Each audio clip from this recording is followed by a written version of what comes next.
Axial's newest truck, the SCX 10.3 Basecamp. Now this is a baseline model. We're going to get all into this because it shares some features for things I've done to the 10.3 JLU right here. We're getting to the table right now. The reason I chose green is because I don't have a green crawler. Let's go ahead and get these old bull horns off.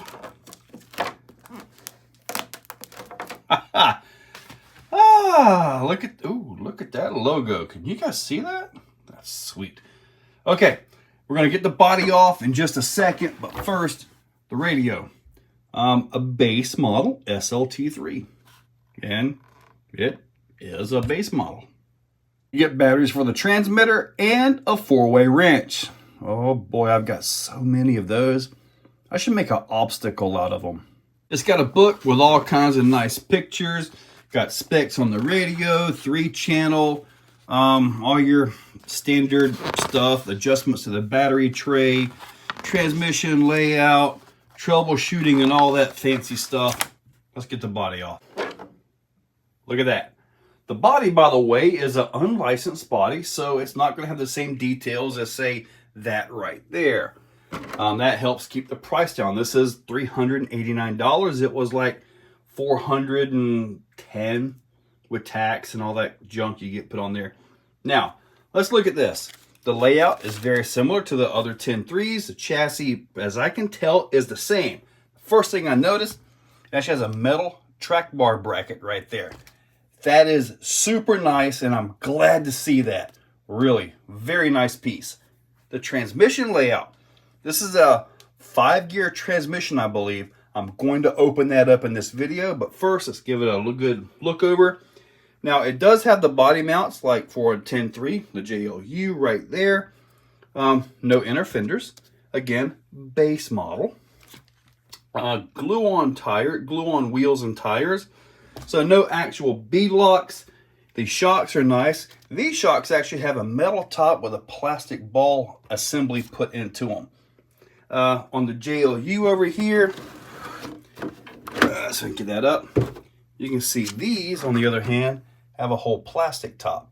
And then I had to upgrade that with a Vidavon piece to get that braced and all that. So this right here doesn't need that. Now, flip this over. The transmission, you can see right here, does not have your standard transmission bolt pattern of the old 3 gears. So, yeah, I think we can still get some skids for this because it's the same skid that we're used to. This is the one in the 10.3. It's just without the extra 2 holes, so there should be some skids out there already. Now, want to point something else out. Look at these links. Nice metal links. Look at the links the real 10.3 has. Much beefier. Are these going to bend? Yeah. I got a feeling they're going to bend. They just don't have the diameter for the rigidity. However, if you keep the vehicle light, I think you're going to be just fine with them. So let me show you a little bit of a side-by-side chassis comparison. Here we go. This is what I mentioned in the intro. Now, I had a major click issue with this thing. I mean, it was bad. So with an adapter from Bauhaus RC, I was able to use those 2 holes and bolt in an adapter to fit any 3-gear or this element transmission right here.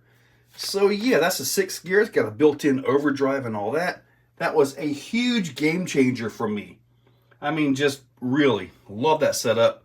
So now we have this. Not saying anything, but you know, it is what it is. So we're going to get this opened up here in just a few seconds.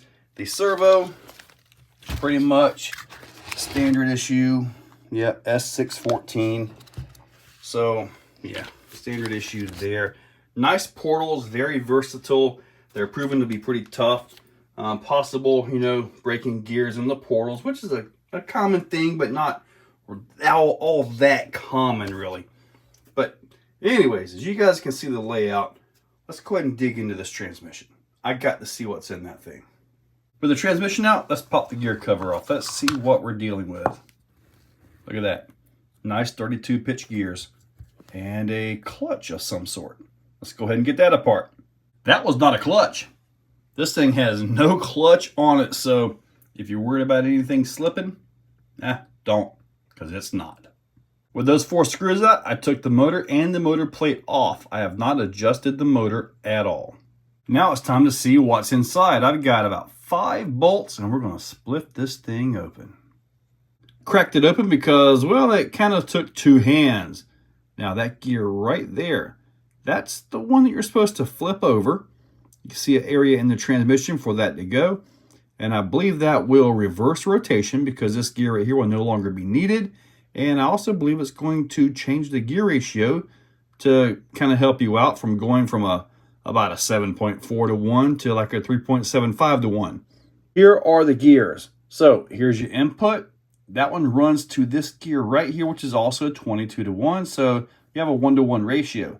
This gear being larger is going to spin this gear faster, and it will reverse the rotation because of this idler gear right here. Now you flip this over. Okay, now look at what you got. You have this 22 tooth right here is smaller than this one. So you have a gear reduction right there. This is smaller than this, as where it was driven by this one. Well, guess what? You have more reduction. The center step gear, you can see it in place right there, but as you can see, there's a problem. The gears don't exactly mesh up properly. So I've done a little bit of digging and I had to pre-order this set of gears right here. I especially want you to look at these 2 gears right here in particular. See the differences? That will be what will make this work. So yeah, I don't get to gear it down anymore. However, we're going to put it right back the way it was so we can put it right back in. And yeah, about time to give this thing a run, but got to put it back together. There we go. Put the drive shafts on, in the chassis we go, and I have one more little comparison for you guys. Since everybody pretty much compares this to the TRX4 Sport, here we go. Granted, that's not really a Sport, but you guys can still see it. One thing that's really noticeable, especially when you're looking at these trucks just like this, is the overhang on that front end. The Axial is so much tighter. I mean, just, that's not even a comparison. Axial definitely gets that one.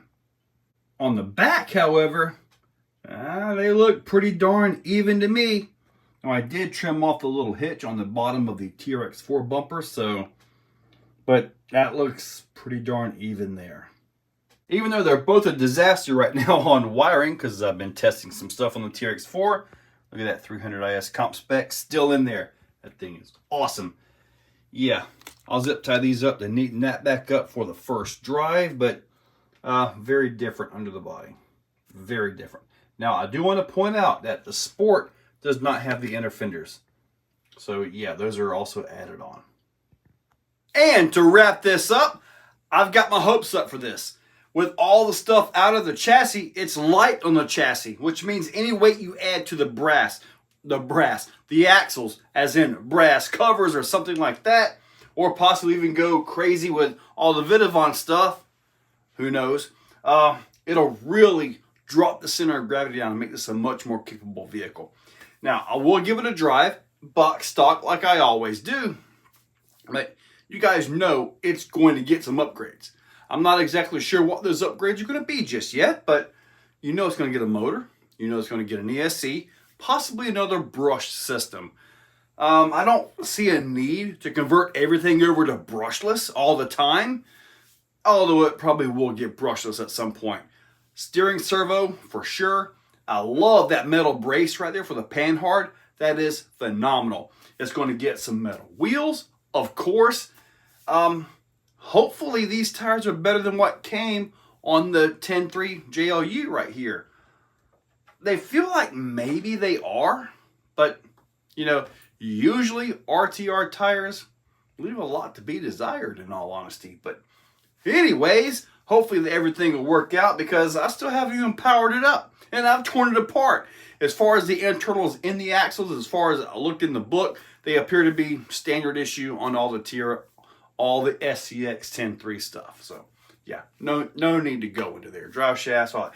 Anyway, I'm going to shut up, finish this up, check that description. I'll put a link for this down below. Make sure you check that out. Use those links. They are affiliate links. Helps out the channel quite a bit. So guys, check that description. Use those links. Make sure you subscribed. And thank you all for watching. If you're still watching, you are top shelf. You are the cream of the crop, the pick of the litter. You are phenomenal. Thank you for watching to the end of the video. It means a lot to me. Now, down below, there are links for the products you see. Also for channel memberships, if you guys want to be a part. Channel members get early viewing on pretty much everything that I can. So guys, check that description. There's a lot of info down there. Thank you all for watching.